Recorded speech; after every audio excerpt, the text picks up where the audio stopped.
tentang seberapa penting sih bahasa Minang bagi para perantau yang saat ini bekerja di Padang. Mau tahu seperti apa jawaban mereka? Mari kita saksikan.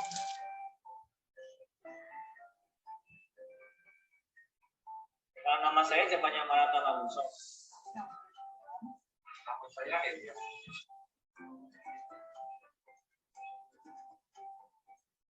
Kelahiran Palembang, tapi sukunya suku Batak.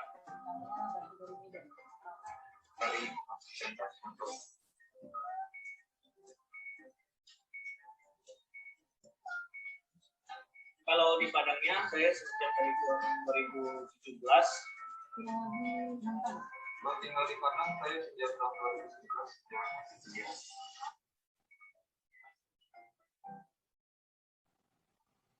Kalau menurut saya pribadi sih bahasa Minang itu memang sangat penting terutama di tempat kerja, karena di tempat kerja juga berinteraksi dengan warga lokal sekarang.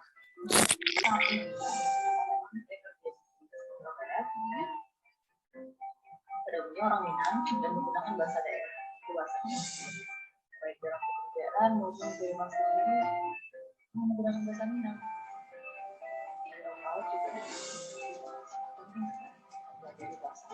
Kalau menurut saya pribadi sangat penting, karena seperti saya yang sekarang sudah bekerja di Padang itu bahasa Minang seperti yang saya tidak tahu, termasuk juga dalam pergaulan, karena dengan teman-teman pergaulan itu akan lebih enak kalau saya berbicara dalam bahasa Minang. Nah, itulah hasil wawancara saya dengan beberapa orang perantau yang berasal dari luar Sumatera Barat. Teman-teman yang bergabung dengan kelas bahasa kami bisa hubungi kontak di bawah ini, dan jangan lupa share, like, and comment. Terima kasih, bye-bye.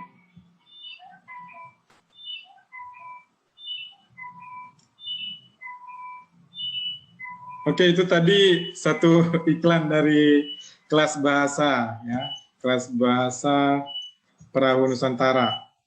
17. Oke, 3 menit lagi, tapi kita bisa buka hari ini. Terima kasih untuk kehadiran teman-teman.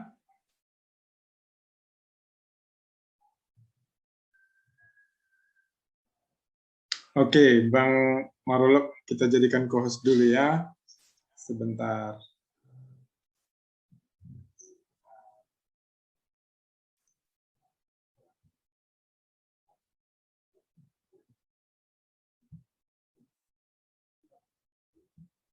Oke, Bang Marulok sudah jadi co-host.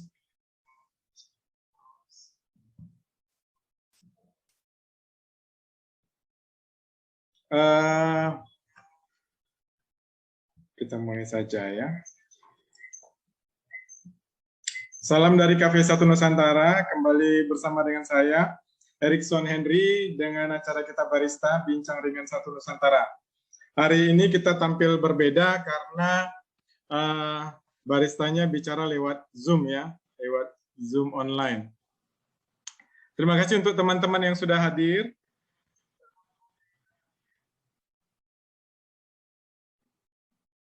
Terima kasih untuk Bang Marulok yang menyediakan waktu bersama-sama dengan kita bicara soal investasi. Ya. Ada banyak respon dari teman-teman waktu di-share-kan acara hari ini. Ada yang bertanya sama saya, ini investasi apa? Sepertinya sinyalnya saya sedang mengiklankan satu usaha yang mengajak teman-teman untuk investasi di dalamnya. Tapi bukan ya, kita bukan sedang mengiklankan satu usaha, MLM atau apapun kepada teman-teman semua. Tapi di sini kita barista itu bicara ringan 1 Nusantara. Jadi kita membicarakan inti dari barista itu sebenarnya jualan kopi. Tapi bukan hanya menjual kopi saja, kita mau ada inspirasi baru yang boleh kita share ke teman-teman di kafe, teman-teman pengunjung kafe, atau teman-teman di acara barista sendiri ya, teman-teman 1 Nusantara, mulai dari Aceh ataupun Papua. Jadi biasanya kita punya topik-topik khusus yang kita share, mulai dari kemarin corona, soal tenaga medis, soal usaha, soal wirausaha. Nah, kali ini kita mau bicara soal investasi. Apa itu investasi? Bagaimana cara kita berinvestasi? Mungkin nanti lebih tepatnya Bang Marolop yang menjelaskannya ya. Kalau saya masih awam, masih belajar sama dengan teman-teman semua. Bang Marolop ini sudah sering diajak untuk berbicara di TV nasional. Jadi makanya saya merasa ini sebuah anugerah kalau Bang Marolopnya mau bergabung dengan kita, menjelaskan dengan kita apa itu investasi dan mengajak kita semua untuk berinvestasi. Saya pikir nggak usah panjang-panjang lagi, mungkin teman-teman makin bosan nanti ya.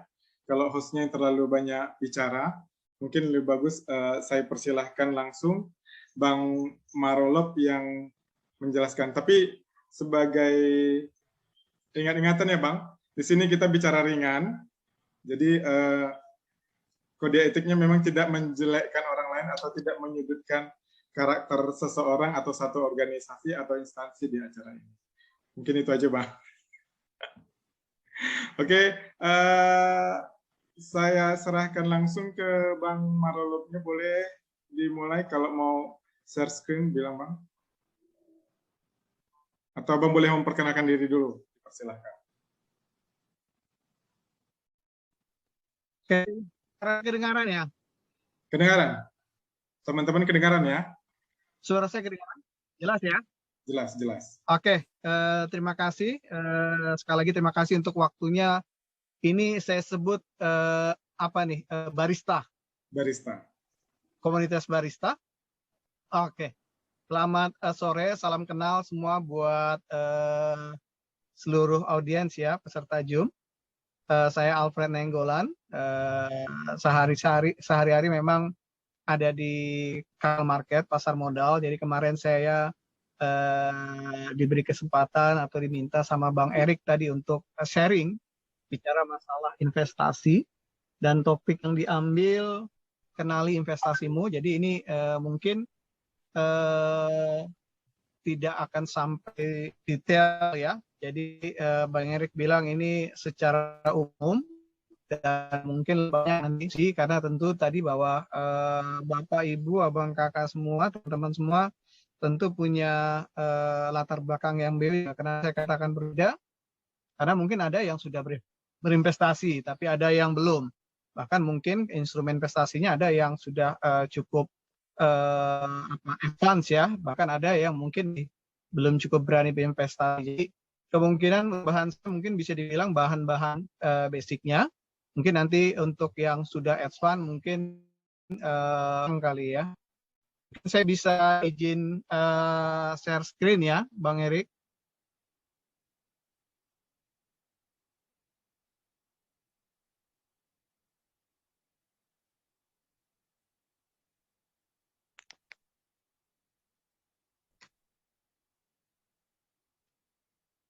Ya, presentasinya sudah kelihatan ya?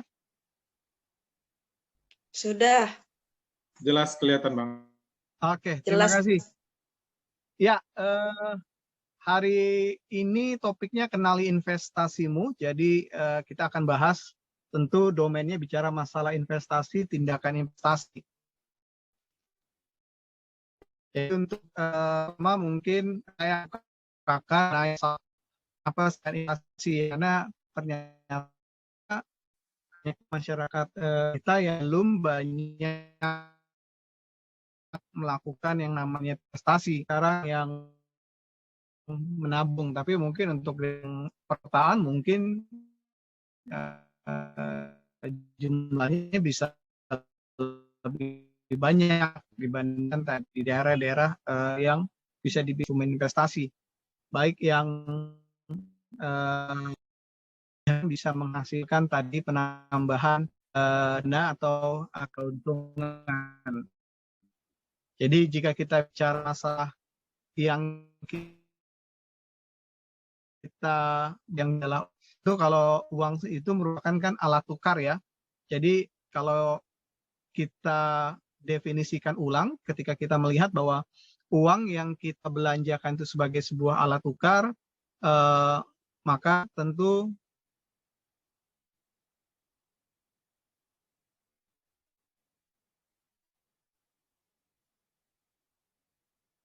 tunggu sebentar.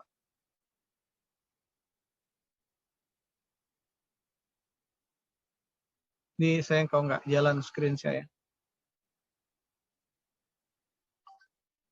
Maka bisa dibilang tadi investasi itu adalah iya.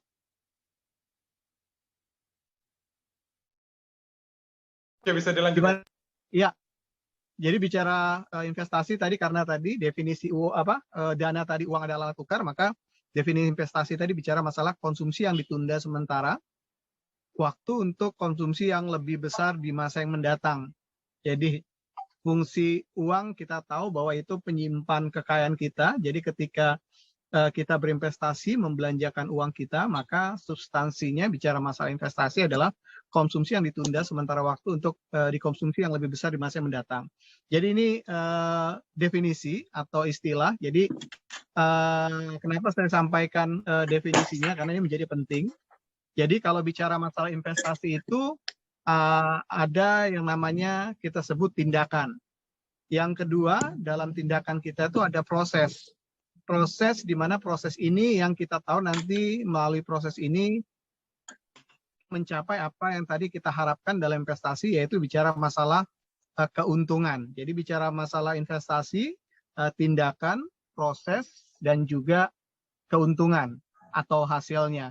Jadi tentu bahwa dalam investasi ada yang namanya proses dan ini menjadi bagian penting. Jadi kalau kita melihat sebuah investasi, apapun investasinya, tentu kita harus lihat prosesnya. Proses bagaimana itu bisa mendatangkan dari apa yang kita harapkan yang namanya tadi bicara masalah keuntungan. Nah, investasi sejatinya juga merupakan adalah tindakan ekonomi. Karena tentu kalau secara sederhana kita bilang goal investasi tentu endingnya adalah pemenuhan kebutuhan. Jadi bicara masalah investasi, tindakan ekonomi, bicara masalah tindakan ekonomi adalah bicara masalah pemenuhan kebutuhan endingnya. Nah, sekarang kenapa kita perlu melakukan investasi? Nah, ada 3 yang menjadi latar belakang atau tujuan apa? Kedengaran suaranya ya? Dengar. Oke, jadi ada 3 latar belakang kenapa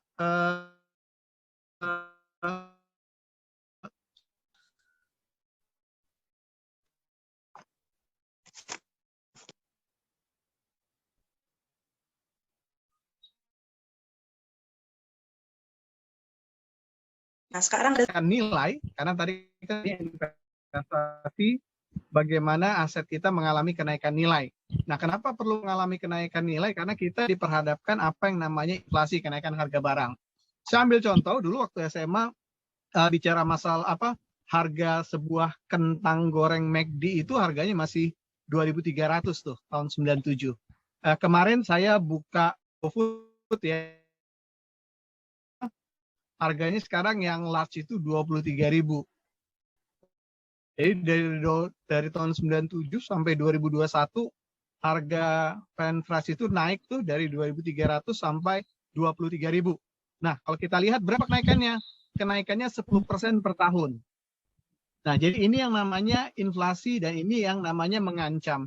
Kalau dalam bahasa textbooknya artinya bahwa purchasing power kita atau kekuatan beli uang kita mengalami penurunan ketika terjadi yang namanya inflasi. Jadi kebayang kalau misalnya kita tanam uang kita 1.000, misalnya kita simpan uang kita 1 juta, bahwa kekuatan beli 1 juta itu ketika di awal tahun dengan di akhir tahun, di mana sepanjang tahun itu terjadi inflasi, tentu mengalami penurunan. Nah, ini yang menjadi latar belakang kenapa kita bicara perlu investasi. Karena tadi melindungi wealth, ini bicara masalah aset kita atau nilai aset kita. Makanya ini menjadi pertimbangan terbesar sebenarnya bagi setiap kita ketika kita bicara masalah menabung tentu menjadi terlihat tidak banyak dari kita yang mungkin agak concern terhadap berapa sih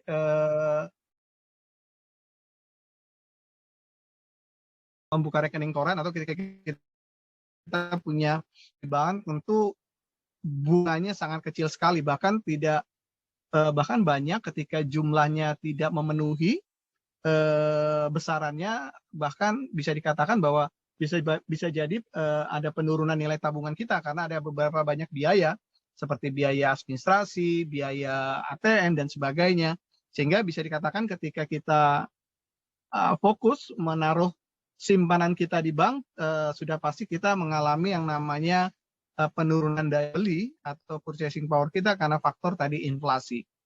Nah, yang kedua bicara masalah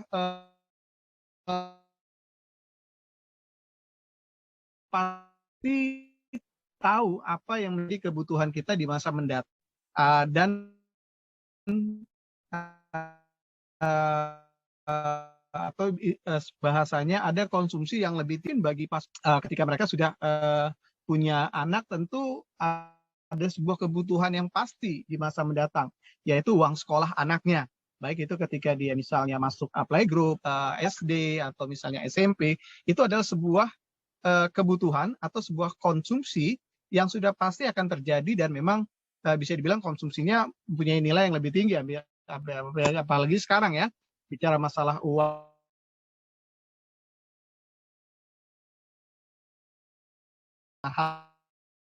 Hal-hal seperti ini yang membimbing setiap kita melakukan yang namanya investasi.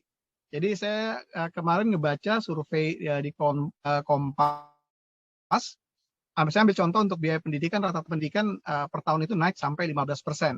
Jadi ini mungkin survei dan 2014 ya.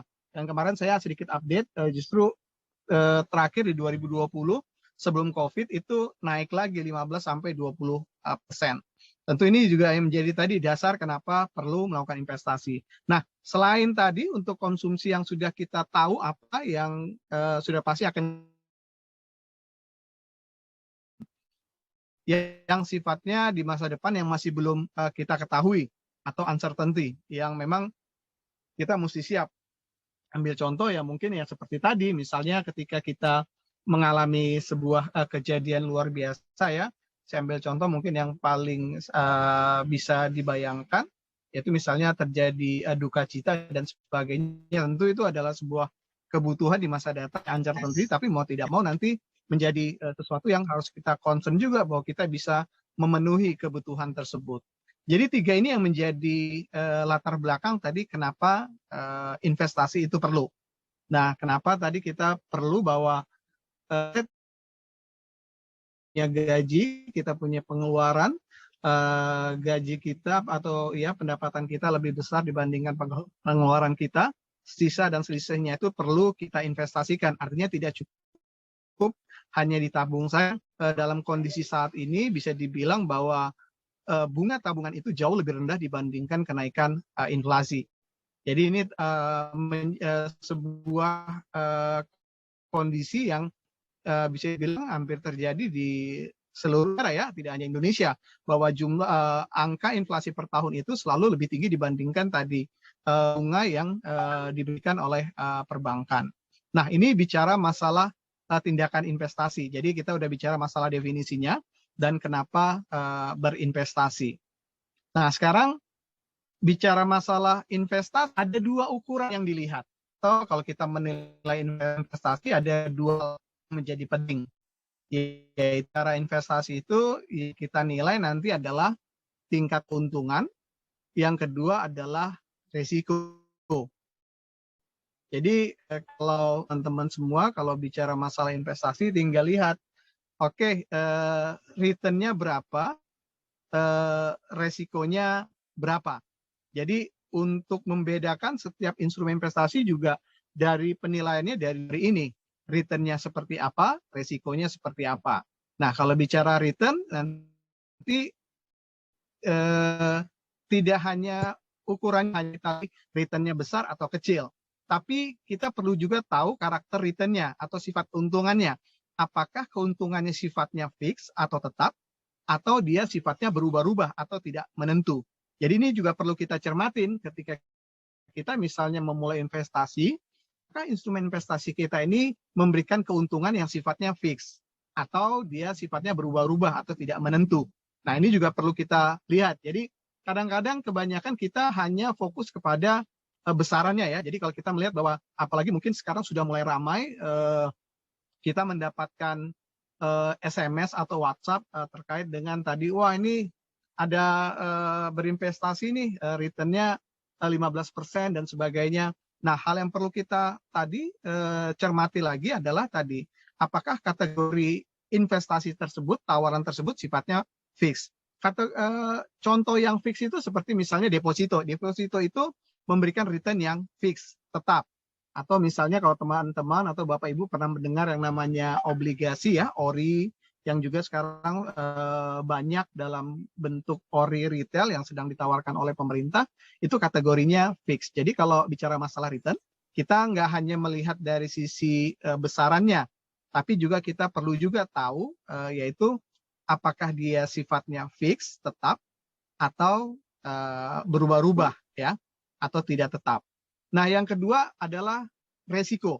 Ini juga perlu juga menjadi concern penting. Jadi kalau bicara investasi, kita nggak hanya bicara oh returnnya berapa, tapi kita harus tahu resikonya apa. Nah, ini yang kebanyakan lemahnya masyarakat kita. Kalau bicara investasi, mereka hanya fokus kepada return yang tinggi. Jadi ini perlu juga kita kembalikan lagi bahwa bicara masalah investasi itu ada dua hal yang nggak bisa dilepaskan, yaitu return dan resiko. Nah, terkait resiko ini juga menjadi penting bahwa setiap kita punya preferensi resiko yang berbeda-beda. Karena setiap kita ada yang tidak suka resiko orangnya. Atau bahkan ada juga yang risk taker, orang yang suka resiko. Jadi tentu itu harus menjadi concern juga, artinya bahwa instrumen nanti yang kita pilih itu harus sesuai dengan preferensi resiko yang kita miliki. Jadi jangan dia orangnya nggak suka resiko, tapi yang dia pilih adalah instrumen investasi yang punya risiko tinggi. Tentu ini nggak akan match. Jadi ini juga perlu menjadi pertimbangan. Jadi artinya bahwa kalau bicara investasi, tidak hanya bicara hanya return-nya saja atau fokus kepada return, tapi fokus juga kepada risiko. Jadi kenali dulu preferensi risiko setiap kita, sehingga kita bisa tahu mana instrumen investasi yang cocok. Nah, jadi untuk hubungan keduanya ini antara return dan risiko, ya ini mungkin sudah pernah dengar ya, high risk, high return, low risk, low return. Jadi kalau Bapak Ibu teman-teman pengen investasi yang return-nya tinggi, maka ada kompensasi yang diterima yaitu resikonya juga tinggi. Yang kedua tadi, kalau mau Bapak Ibu pengen instrumen investasi yang resikonya rendah, maka Bapak Ibu juga harus terima konsekuensinya bahwa return yang diberikan oleh instrumen investasi tadi juga rendah. Ya, jadi ini semacam aksiomanya, high risk, high return, low risk, low return. Bisa saja yang memang low risk itu memberikan high return, bisa saja. Itu namanya mungkin bisa dibilang lagi beruntung lah, ya.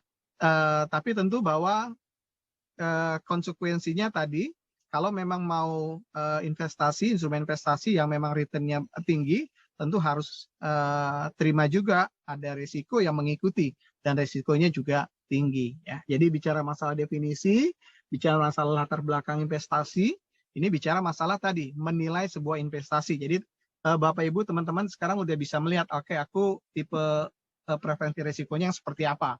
Oke, return yang mau kekejar berapa? Berapa return minimum yang harus aku targetkan, ya itu menjadi penting. Artinya saya ambil contoh sederhana, kalau Bapak Ibu hanya mengharapkan return misalnya saya hanya butuh tingkat keuntungan atau return ya 4-5% aja lah per tahun. Kalau sudah seperti itu ya ngapain kita pergi mencari instrumen yang high risk seperti misalnya saham dan sebagainya. Ya lebih bagus kita ya mencari deposito, bunga bank yang bisa memberikan return tersebut. Karena kan kalau deposito cenderung tadi low risk. Apalagi tadi di Indonesia untuk deposito juga masuk ke dalam kategori zero risk karena ada faktor penjaminan dari pemerintah. Jadi tadi ini menjadi penting. Jadi sekali lagi bicara masalah investasi, tentu setiap tindakan investasi harus punya tujuannya.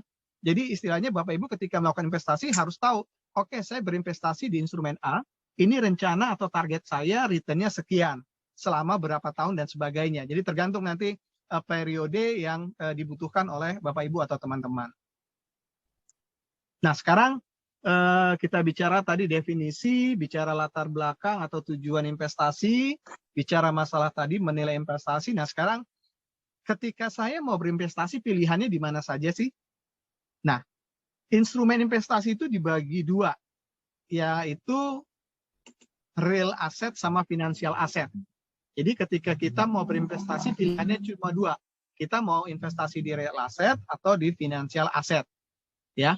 Nah, real asset itu apa saja? Ya, real asset tadi seperti misalnya yang sifatnya aset ya, seperti misalnya emas atau lukisan atau misalnya rumah atau kalau perusahaan bicara masalah mesin pabrik dan sebagainya. Ini yang kategori real asset. Mungkin kalau yang real asset Bapak Ibu dan teman-teman mungkin sudah cukup paham karena ini sudah sangat sehari-hari ya. Yang kedua adalah financial asset. Jadi ini kategori aset-aset yang sifatnya scriptless atau bicara masalah aset-aset yang tidak berwujud ya. Seperti misalnya deposito, sertifikat Bank Indonesia, ada misalnya ORI, reksadana, saham, derivatif dan sebagainya. Ini kategori investasi yang financial asset. Nah, jadi pilihannya ada di sini. Kita mau yang real asset ya, atau kita mau yang financial asset. Ketika kita mau yang financial asset, pilihan di financial asset juga banyak dan beragam. Sekali lagi nanti tinggal kita melihat tadi karakternya, karakter returnnya, karakter resiko, apakah tadi sudah pas dengan apa yang menjadi tujuan kita tadi berinvestasi. Nah, jadi ingat setiap instrumen-instrumen ini memiliki karakteristik yang berbeda-beda, baik dari sisi return ataupun resiko. Jadi pemilihan jenis instrumen investasi disesuaikan dengan profil investornya. Profil investornya apa? Jadi bicara masalah tingkat returnnya, resikonya, dan yang ketiga adalah jangka waktunya. Jadi tentu tadi bahwa bicara investasi kan tadi kita punya target. Ambil contoh tadi kalau misalnya seorang Pak Sutri ketika dia sudah memiliki anak atau baru memiliki anak, tentu ketika dia berpikir pengen goal untuk menyiapkan uang sekolah anaknya nanti ketika misalnya masuk SD, oke, berarti kurang lebih 5-6 tahun periode investasinya. Jadi itu maksud tadi bicara masalah jangka waktu investasi. Atau mungkin ada Bapak Ibu yang pengen, oke, aku 3 tahun lagi mau lanjutin sekolah. Oke, berarti 3 tahun menjadi periode investasi untuk memenuhi kebutuhan tadi, target misalnya mau melanjutkan pendidikan. Nah, kalau bicara masalah real asset mungkin karena tadi waktu kita terbatas, saya lebih domain kepada yang financial asset, khususnya tadi yang ada di pasar modal atau pasar keuangan ya. Tadi kalau bicara masalah properti dan sebagainya, ini tidak kita bahas di sini, tapi tentu mekanismenya sangat sederhana kalau bicara masalah investasi emas atau properti dan sebagainya. Nah ini saya banyak bahas instrumen yang financial asset, khususnya tadi apa yang ada di pasar modal atau di perbankan. Di pasar itu ada instrumen investasi financial asset yang namanya saham, reksadana, surat utang atau namanya obligasi. Ada juga yang namanya ETF atau reksadana yang bisa diperdagangkan. Ada juga yang namanya derivatif atau turunannya. Nah, jadi ini yang ditawarkan. Sekali lagi bahwa masing-masing punya karakteristik yang berbeda-beda. Mungkin teman-teman lebih banyak familiar atau misalnya obligasi atau reksadana, tapi di pasar modal ada lagi yang namanya nanti derivatif dan juga ETF. Jadi mungkin untuk definisinya, di slide atau di bahan saya sudah ada definisinya. Nanti kalau mau lebih dalam lagi, mungkin nanti kita bisa juga didiskusi atau mungkin ada hal-hal pertemuan lain yang mungkin bisa melanjutkan untuk mendalami masing-masing instrumen. Tapi yang pasti tadi masing-masing instrumen secara sederhana saya bisa sampaikan seperti misalnya saham. Saham ini bisa dibilang surat kepemilikan. Jadi kalau teman-teman, Bapak Ibu berinvestasi di saham, itu substansinya sama dengan berinvestasi di sebuah perusahaan. Di mana kita beli saham, kita sama dengan beli perusahaannya. Jadi ketika kita beli saham, ya tentu kita menjadi pemegang saham perusahaan tersebut. Walaupun tadi dalam jumlah yang mungkin tidak terlalu signifikan. Tapi konsep bicara masalah investasi saham, ya beli saham, beri perusahaan. Membeli saham berarti menjadi pemegang saham di perusahaan tersebut, di mana seluruh kewajiban sebagai pemegang saham itu atau seluruh hak itu juga menjadi bagian hak yang melekat pada kita saat kita menjadi pemegang saham. Nah, kalau reksadana sederhananya tadi bahwa reksadana ini mempercayakan kita atau dana kita kepada pihak profesional di mana mereka nanti yang akan mengelola. Jadi nanti mereka mengelola kita, nanti mereka akan menginformasikan kepada kita, oke, saya reksadana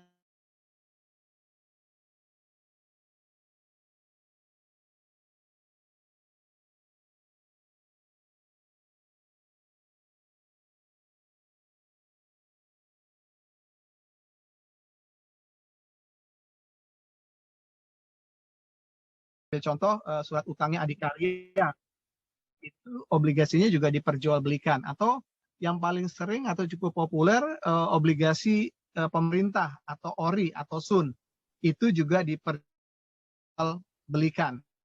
Itu definisi surat utang ya. Jadi tinggal nanti yang kita dapatkan apa sih di surat utang ya? Yang kita dapatkan ya bunga atau kupon. Tinggal nanti kita lihat berapa bunga atau kuponnya. Nah yang terakhir tadi derivatif ini instrumen turun banyak definisinya. Ini seperti di pasar saham itu seperti misalnya warrants, rights, atau yang kategori instrumen derivatif yang bukan misalnya di pasar saham, mungkin yang cukup banyak Bapak Ibu mengenal adalah forex atau misalnya beli emas di pasar komoditi atau bursa berjangka. Itu adalah produk-produk derivatif. Nah, jadi mungkin ada juga instrumen finance seperti misalnya deposito. Deposito juga kategorinya instrumen financial asset. Ada tabungan berjangka, ini tadi ada ORI. Jadi ini pilihan investasinya yang financial asset. Tadi ada yang real asset. Jadi bicara masalah, maaf ya.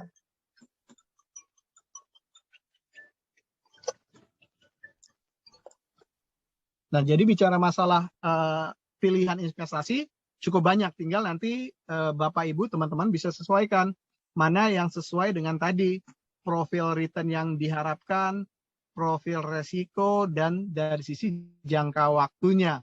Tentu tadi masing-masing punya karakteristik yang berbeda-beda ya. Jadi tinggal disesuaikan. Jadi pilihan terserah, tinggal tadi harus sesuai dengan tadi preferensi yang Bapak Ibu ada teman-teman miliki.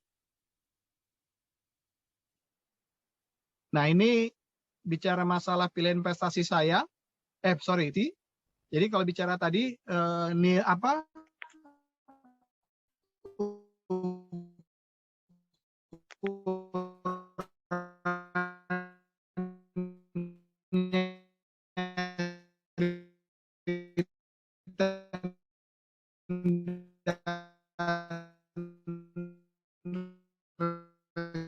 Suaranya nggak terdengar, Bang.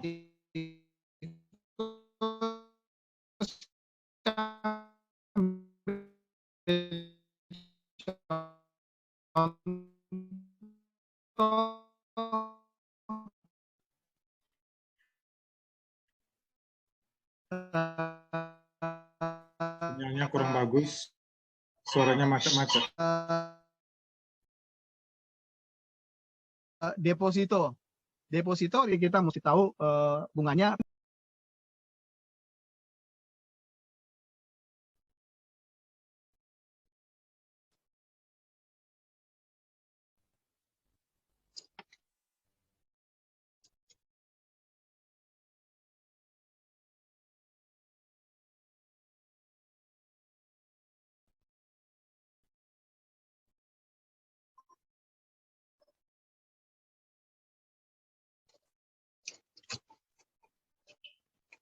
Kayaknya kita kehilangan Bang Marulu.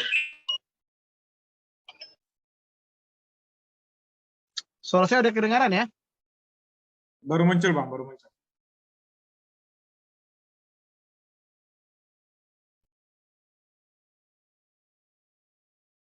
Oke, slide saya udah kelihatan? Ini udah kelihatan. Oke, maaf ini memang kembali lagi masalah jaringan. Nah, saya kembali lagi ini bicara masalah tadi instrumen investasi. Saya coba memberikan sedikit apa yang namanya bagaimana returnnya, bagaimana risikonya. Tadi bunga pertama financial asset seperti deposito, tentu returnnya dari bunga. Dan perlu dicatat juga bicara masalah bunga deposito ada yang namanya pajak atau dikenakan pajak, sehingga Bapak Ibu teman-teman perlu juga nanti tahu ketika misalnya ada ditawarkan deposito dari bank A dengan bunga deposito 5%, tentu kita harus perhitungkan pajaknya berapa, sehingga nanti hasil pemotongan pajak tadi menjadi real return kita atau real pendapatan kita dari deposito kita. Ini sifatnya juga, ini yang namanya sifatnya tadi returnnya fix ya. Ini resikonya rendah. Karena apa? Karena pemerintah memberikan penjaminan melalui EPS untuk deposito. Jadi tergantung nanti bahwa ada syarat ketentuan berlakunya ya, karena tidak semua dijamin. Yang dijamin itu yang bunga depositonya sesuai dengan rate yang ditetapkan oleh LPS. Jadi ini juga perlu hati-hati. Bank banyak juga yang memang tadi memberikan bunga yang lebih tinggi karena sekarang bank sangat berharap masyarakat memberikan dananya untuk disimpan di bank, sehingga mereka yang perlu menjadi catatan bahwa bunga yang tinggi atau misalnya bunga yang diberikan melebihi dari syarat yang ditentukan oleh LPS itu tidak dijamin oleh LPS. Jadi ini juga perlu menjadi concern juga ya. Yang berikutnya misalnya emas. Emas tentu tadi returnnya dari capital gain, yaitu selisih antara harga beli dan harga jual. Emas tidak memberikan yang namanya bunga, atau emas juga tidak memberikan yang namanya pendapatan dari sewa dan sebagainya. Jadi kalau bicara masalah investasi emas, tingkat keuntungan atau returnnya berasal dari selisih harga, yaitu selisih harga jual dengan selisih dengan harga beli. Ini resikonya kategorinya rendah. Definisi rendah ini lebih kepada karena emas sebagai safe haven. Jadi definisi resiko yang saya tuliskan rendah ini karena faktor tadi emas itu kategorinya safe haven karena cenderung relatif stabil untuk harga emas. Nah, resiko-resiko yang dihadapin biasa untuk investasi emas adalah tadi penurunan harga dan volatilitas. Volatilitas itu maksudnya naik turunnya ya. Jadi kadang-kadang kalau misalnya kita lihat emas hari ini di harga A, nanti minggu depan 2 minggu lagi kita melihat harganya bisa tidak A lagi karena ada volatilitasnya. Itu perlu dipertimbangkan juga. Kalau deposito tadi tidak ada volatilitas ya. Yang kedua properti tadi returnnya dari selisih harga juga kita bisa dapatkan. Kalau misalnya harga jual lebih tinggi dibandingkan harga beli, kita keuntungan. Yang kedua kemungkinan ada bisa dari sewa. Kalau tadi properti tadi kita berdayakan misalnya untuk kita sewakan, ini menjadi sumber return untuk properti. Nah, resikonya ya ini average lah ya, tergantung pada kondisi properti dan sebagainya. Resikonya seperti misalnya penurunan harga dan penurunan nilai aset. Penurunan harga ya tadi, kalau misalnya harga properti kita yang kita jual itu di bawah harga pembelian kita. Penurunan nilai aset ya ketika dia sifatnya real asset tentu ada yang namanya penurunan nilai ya, karena kalau kategori aset fisik tentu ada yang namanya penurunan nilai seiring dengan berjalannya waktu. Nah, saham ini sumber keuntungan atau sumber returnnya dari selisih harga.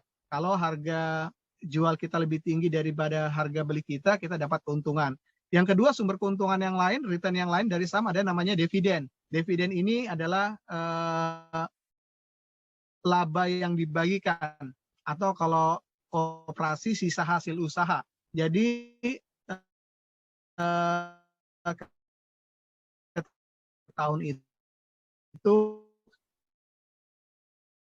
Indofood memutuskan untuk membagikan labanya sebagai bentuk dividen kepada pemegang sahamnya, maka kita dapat namanya dividen karena kita sebagai pemegang sahamnya. Nanti tergantung proporsinya disesuaikan dengan berapa jumlah saham yang kita miliki.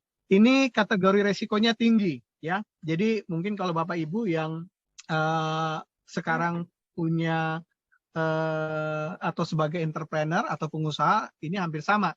Jadi ketika kita beli saham, tentu resiko bisnis itu juga menjadi gambaran resiko saham ya. Itu yang mengatakan bahwa resikonya juga tinggi bicara masalah investasi di saham. Resikonya apa saja yang bisa kita tahu di saham itu ada penurunan harga, yang kedua likuiditas. Likuiditas ini misalnya tadi banyak juga kita jumpai saham-saham yang diperdagangkan di bursa kita. Tidak hanya di bursa kita, hampir di seluruh bursa global ada yang namanya saham-saham yang ketika kita beli, ternyata ketika kita jual ternyata tidak ada yang mau beli. Ada juga yang seperti itu. Jadi likuiditas juga menjadi sebuah pertimbangan resiko yang memang harus kita pikirkan juga, yang kita terima atau yang kita siap hadapi ketika kita berinvestasi di saham. Tinggal nanti bicara masalah setiap instrumen ini kita bagaimana memitigasinya ya. Saya ambil contoh mitigasi bagaimana supaya menghindari kita terkena resiko dari sisi likuiditas ya. Mungkin kita bisa memilih mana saham-saham yang memang punya track record atau historis likuiditas yang cukup bagus, sehingga kalau sewaktu-waktu kita ingin melikuidasi investasi kita bisa mendapatkan nilai yang terbaik. Ini yang berikutnya, instrumen investasi bond atau surat utang tadi. Nah, kalau untuk bond atau surat utang tadi ada dua juga sumbernya. Yang pertama kupon atau bunga. Cuma kalau di obligasi itu istilahnya kupon ya, tapi definisinya hampir sama dengan bunga di deposito. Jadi sifatnya berapa persen per tahun, kayak misalnya contoh ORI, ambil contoh yang diumumkan ORI A, bunganya 5% per tahun, per tahun bisa 3 kali. Nah jadi pembayaran bunga atau kupon di obligasi ini juga punya variasi atau karakteristik sendiri yang berbeda. Kalau di deposito kan mungkin per tahun. Tapi kalau di ORI sekarang kebanyakan atau di bond kebanyakan ada yang setahun 2 kali dibayarkan atau misalnya setahun 4 kali dibayarkan. Ada juga capital gain dari bond karena tadi bahwa bond ini atau surat utang ini bisa diperjualbelikan sehingga ada potensi kita bisa mendapatkan keuntungan ketika harga jual bond kita jauh lebih tinggi dibandingkan ketika kita membeli. Nah, resikonya ini cenderung menengah dan rendah. Menengah itu untuk yang bond-bond yang diterbitkan oleh perusahaan. Tapi untuk bond-bond yang atau surat utang yang diterbitkan pemerintah itu kategorinya rendah atau bisa dibilang zero risk karena tadi pemerintah yang menerbitkan. Jadi pemerintah sudah pasti bisa membayar. Nah, resiko yang menjadi concern di obligasi ini adalah resiko tadi gagal bayar atau ketidakmampuan membayar dari si penerbit obligasi. Jadi ini beberapa contoh tadi return dari beberapa instrumen, beberapa contoh risiko. Ini maksud saya adalah bahwa kita perlu tadi mengenali returnnya bagaimana, resikonya bagaimana, tinggal nanti kita sesuaikan. Periode waktunya seperti apa. Saya ambil contoh bahwa saham. Jadi saham ini periode waktunya adalah kategori instrumen investasi yang sifatnya medium long term. Jadi untuk yang menengah dan panjang. Saham bukan kategori instrumen investasi yang short term. Jadi jangan sampai Bapak Ibu pengen yang short term milihnya di saham, itu dia salah ya. Jadi ini perlu menjadi concern juga bahwa setiap instrumen investasi punya periode investasi sesuai dengan nature masing-masing instrumen investasi tersebut. Nah ini untuk menjadi gambaran aja ya, ukuran ini untuk periode 2006 sampai 2016, saya mau sampaikan bahwa ada perbedaan. Jadi ini historis, fakta bahwa sepanjang 2006 sampai 2016, ini untuk saham itu bisa dilihat kenaikannya per tahunnya seperti apa, obligasi negara seperti apa, emas seperti apa, deposito seperti apa, tabungan seperti apa, tapi tentu ketika dilihat di periode sekarang bisa jadi berbeda. Tapi sepanjang periode 2006 dan 2016 memang memberikan sebuah gambaran seperti ini bahwa return yang diberikan oleh saham itu jauh lebih tinggi dibandingkan tabungan atau deposito. Return yang diberikan oleh ORI itu jauh lebih tinggi dibandingkan tabungan dan deposito. Tapi tentu resiko yang melekat di saham jauh lebih besar dibandingkan tabungan dan deposito. Jadi ini hanya sebagai gambaran aja. Ini perhitungan untuk periode dari 2006 sampai 2016. Jadi sekali lagi bahwa ketika dihitung nanti dari periode 2016 ke 2020 atau 2021 tentu angkanya bisa berbeda. Tapi secara umumnya memang yang bisa dijelaskan secara tepat bahwa memang saham selalu bisa memberikan return yang lebih tinggi dibandingkan deposito atau tabungan atau emas. Tapi sekali lagi bahwa ketika return yang diberikan tinggi, tentu resikonya juga jauh lebih tinggi. Nah ini karena saya orang di capital market, jadi saya juga sedikit berikan gambaran ya. Sambil contoh nih beberapa saham. Tadi kalau kita lihat ini saham ini untuk keseluruhan ya, rata-rata. Jadi hampir ukurannya adalah rata-rata keseluruhan 17,5% per tahun. Nah saya pengen melihat detail masing-masing saham. Ini secara faktanya ya dari periode 2003 sampai 2018. Jadi kalau kita lihat ini contohnya saja, kayak BCA itu 5 tahun itu, kalau periode 5 tahun per tahunnya dia bisa ngasih 20%. Jadi kalau misalnya nih Bapak Ibu beli saham BCA di 2013, nanti di 2018 investasi Bapak Ibu teman-teman itu naik 20% per tahun ketika tadi beli saham BCA. Tapi sekali lagi ini untuk ukuran periode 2013 sampai 2018. Kalau misalnya Bapak Ibu beli dari tahun 2003 di 2018 saham BCA Bapak Ibu itu naik 24% per tahun selama 10 tahun. Jadi ini cara membacanya tadi yang kenaikan per tahun ya, yang 5 tahun dan 10 tahun. Nah ini untuk yang BRI, ini untuk yang Mandiri, ini untuk yang BNI. Nah ini kondisi real di saham. Nah tapi sekali lagi bahwa tadi kalau kita lihat dari sisi fluktuasinya kelihatan ya, volatilitasnya kadang-kadang kita harus tahu juga kita cocok nggak untuk kategori instrumen investasi ini. Nah tadi kalau bicara proses, kenapa sih saham ini bisa naik sampai cukup signifikan dalam 10 tahun terakhir? Tentu tadi ada prosesnya. Prosesnya apa kalau di saham? Nah saya ambil contoh BNI. BNI tadi dalam 10 tahun di periode 2003 sampai 2018 itu kenaikannya hampir 30% per tahun. Nah, kenapa bisa naik seperti itu sahamnya? Nah, saya ambil faktanya di 2008 itu laba bersih BNI 1,2 triliun. 10 tahun kemudian di 2018 laba bersih BNI itu per tahunnya 15 triliun.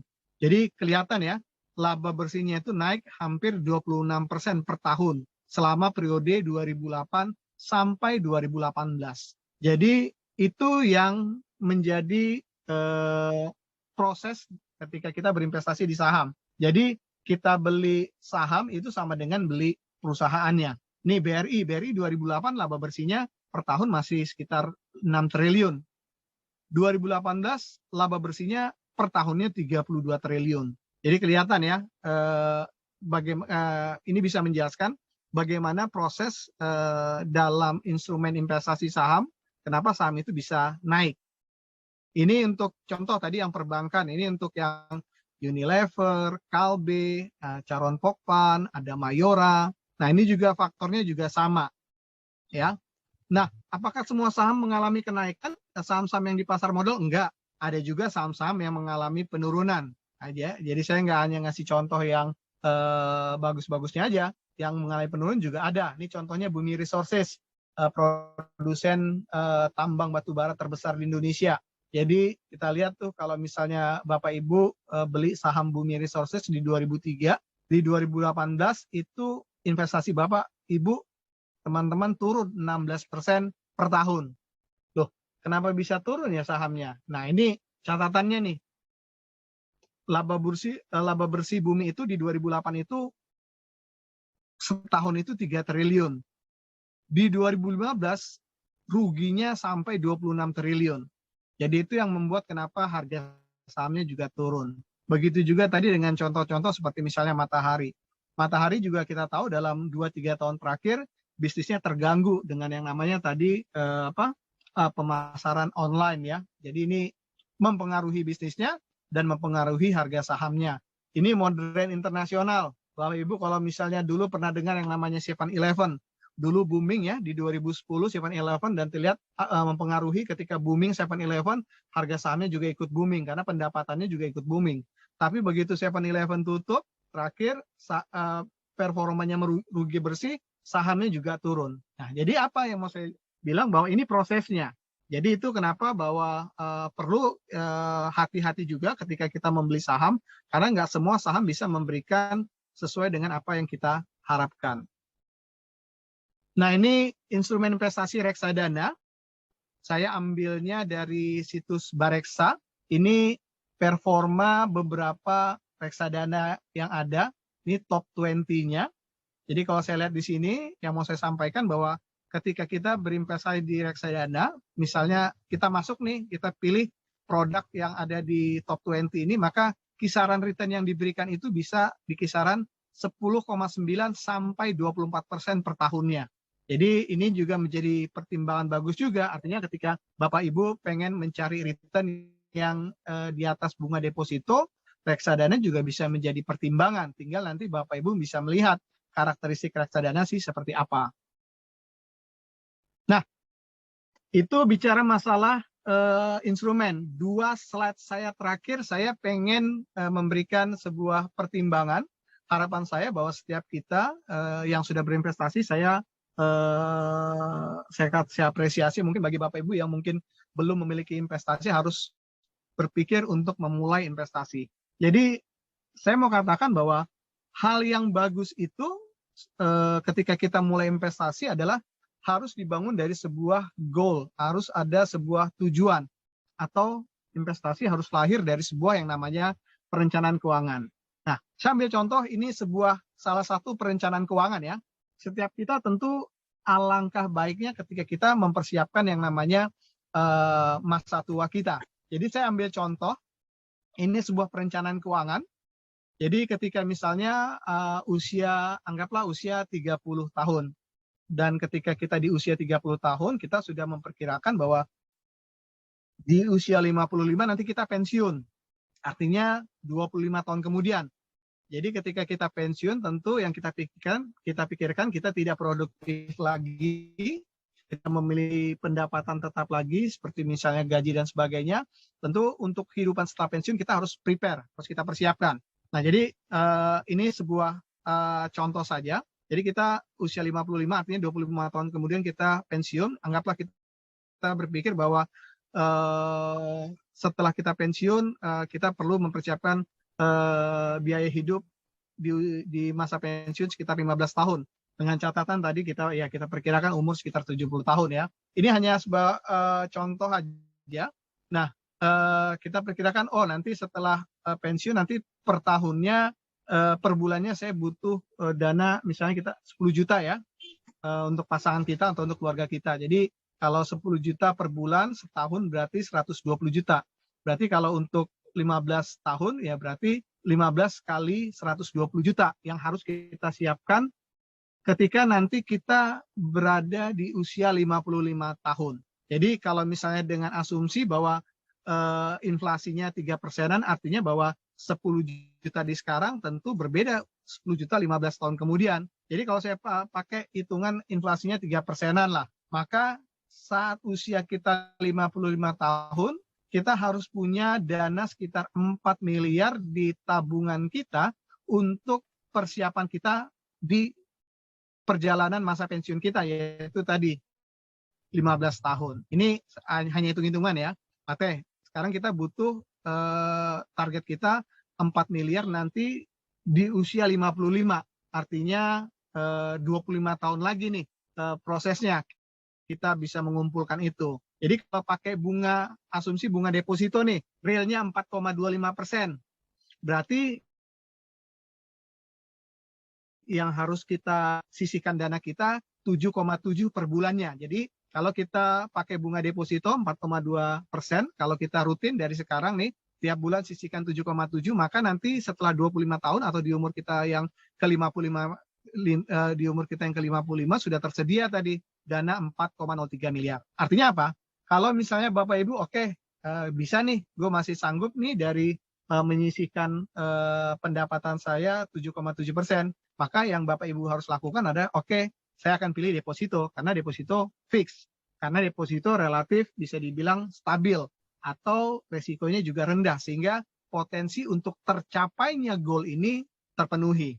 Tapi semisal nih, waduh ini untuk menyisihkan uang 7,7 kayaknya nggak mungkin banget.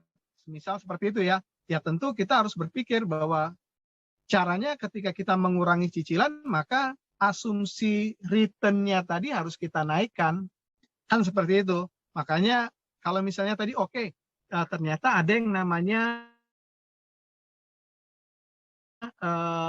instrumen reksadana. Reksadana bisa ngasih rate yang lebih besar. Kalau misalnya reksadana tadi range-nya 10-25% per tahun, anggaplah kita 13%. Artinya dengan return reksadana per bulannya kita hanya perlu 1,6. Ya, jadi kalau misalnya kita punya return per tahun 13,6%, yang kita sediakan per bulan hanya 1,6 juta aja. Artinya apa? Bahwa ini menjadi make sense ya. Artinya bahwa 7 juta tadi untuk kita sisihkan nggak begitu make sense. Kalau melihat itu, kita harus berpikir bahwa potensi untuk tercapainya goal, saya harus pilih instrumen yang memberikan return yang lebih tinggi lagi. Ini kalau bicara masalah goal. Atau kalau misalnya kita lihat, 1,6 kayaknya terlalu berat juga. Kita melihat tadi misalnya Unilever, per tahun dia bisa ngasih 18% per tahunnya. Cicilannya jadi semakin kecil, semakin make sense juga. Nah, apa yang mau saya sampaikan bahwa tadi, dengan pemahaman akan banyaknya produk investasi tadi, akan membantu yang namanya perencanaan keuangan kita. Ya, jadi artinya apa? Bahwa intinya kan kalau investasi tadi kembali di dasar adalah pemenuhan kebutuhan. Jadi tentu tadi bahwa saya harapkan bahwa ini juga menjadi sesuatu yang menjadi pertimbangan kita. Ada banyak macam yang bisa kita buat yang namanya goal keuangan kita ya. Ini salah satunya adalah kebutuhan pensiun. Mungkin ada juga yang namanya tadi kebutuhan pendidikan anak, atau misalnya kebutuhan untuk uang sekolah, atau mungkin masih single berpikir bahwa saya punya target 5 tahun lagi menikah, jadi kebutuhan untuk biaya pernikahan. Nanti teman-teman tinggal bisa menghitung, berapa yang saya harus invest tiap bulan, berapa returnnya sehingga tadi goalnya nanti sesuai atau tercapai. Itu pertimbangan pertama yang saya sampaikan untuk bisa mendorong Bapak Ibu yang belum berinvestasi untuk melakukan yang namanya investasi. Nah, yang kedua ini juga menjadi penting. Yang terakhir, saya kasih ada 2 perumpamaan antara pemuda A dan juga pemudi A. Ya, jadi ada cowok dan cewek. Jadi pemuda ini memulai menyisihkan uangnya sejak usia 20 tahun. Jadi sejak umur 20, dia tiap bulannya selalu sisihkan 500.000 setiap bulannya selama 10 tahun. Jadi dari usia 20, tiap bulan dia sisihkan 500.000 sampai di umurnya 30. Jadi dia nggak berhenti setiap bulan dari umur 20 sampai umur 30, 500.000 per bulan. Nah, setelah itu dia berhenti menabung. Dia biarkan saja. Itu dia simpan di bank. Nah, yang kedua yang cewek. Dia menyisihkan uangnya tuh mulai di usia 30 tahun. Kalau tadi yang A dari 20 tahun, yang cewek dari 30 tahun. Sama nilainya 500.000 per bulan. Cuma yang cewek lebih lama. Jadi dari umur 30 sampai umur 50. Jadi selama 20 tahun dia rutin 500.000 per bulannya. Jadi kalau dari sisi frekuensi menabung, yang cowok 10 tahun 500 per bulan, yang cewek 20 tahun 500.000 per bulan sama. Nah, sekarang kalau kita lihat endingnya ketika mereka sama-sama di umur 50 tahun, bagaimana kalau misalnya bunganya sama persis bunganya. Jadi tadi yang cowok tadi hanya periodenya hanya 10 tahun ya. tapi dia lebih awal. Berhenti dia 10 tahun, dia biarkan saja. Sementara yang cewek tadi baru mulai di umur 30, tapi dia lakukan selama 20 tahun. Hasilnya bagaimana? Ini perbedaannya. Jadi dana investasinya si A itu 400 juta di umur ke-50, yang cewek hanya 287 juta. Padahal frekuensi menabung si A-nya jauh lebih banyak. Cuma perbedaannya adalah tadi si cowok itu jauh lebih cepat. Jadi ini tentu menjadi concern juga bahwa lebih cepat lebih baik. Ini juga menjadi pertimbangan. Jadi dua concern tadi bicara masalah sebuah investasi itu kalau bisa lahir dari sebuah perencanaan keuangan. Yang kedua tadi lebih cepat lebih baik. Ya mungkin ini yang bisa saya sampaikan dalam karena waktu juga terbatas. Mungkin nanti kalau ada pertanyaan bisa masuk pada seksi diskusi. Terima kasih. Demikian Bang Erik. Oke, terima kasih Bang.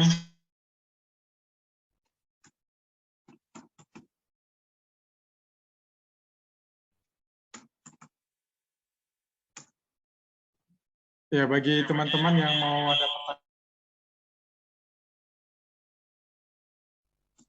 mau ada pertanyaan, silahkan boleh diketik